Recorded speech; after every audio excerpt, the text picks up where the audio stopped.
নতুন প্রেমে মজেছেন বলিউডে আশিকি টু খ্যাত অভিনেত্রী শ্রদ্ধা কাপুর। কয়েক মাস ধরেই ছিল এমন গুঞ্জন, যদিও সে কথা আগে স্বীকার করেননি নায়িকা। তবে সম্প্রতি এক সাক্ষাৎকারে শক্তি কাপুর কন্যা জানান তিনি রাহুলের সঙ্গে সময় কাটাতে ভালোবাসেন। ব্যাস, এরপরই শ্রদ্ধার নতুন প্রেমের গুঞ্জন আরও জোরালো হয়েছে। সাক্ষাৎকারে শ্রদ্ধা বলেন, আমি আমার সঙ্গীর সঙ্গে একসঙ্গে সময় কাটাতে ভালোবাসি। সেটা সিনেমা দেখা হোক বা ডিনার করতে যাওয়া কিংবা কোথাও ঘুরতে যাওয়া, এই সবই আমার পছন্দের। রাহুল আনন্দ বলিউডের একজন চিত্রনাট্যকার, অর্থাৎ সিনেমায় গল্প লেখেন তিনি। গত বছর মুক্তি পাওয়া তু ঝুটি মেমাক্কার সিনেমাটিতেও কাজ করেছেন শ্রদ্ধা। গুঞ্জন আছে এই সিনেমায় কাজ করতে গিয়েই সম্পর্কে জড়ান নায়িকা শ্রদ্ধা কাপুর ও কাহিনীকার রাহুল মোদি। সেই প্রেম নাকি এখন জমে ক্ষীর।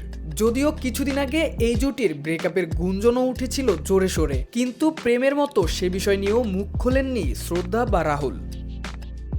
এর আগে শ্রদ্ধা কাপুরের সঙ্গে অভিনেতা আদিত্য রায় কাপুরের প্রেম ছিল বলেও গুঞ্জন শোনা গিয়েছিল, যদিও তারা কেউই এই বিষয় নিয়ে জনসমক্ষে কিছু প্রকাশ করেননি। 2013 সালে আশিকি টু সিনেমায় জুটি বেঁধে কাজ করেন শ্রদ্ধা ও আদিত্য।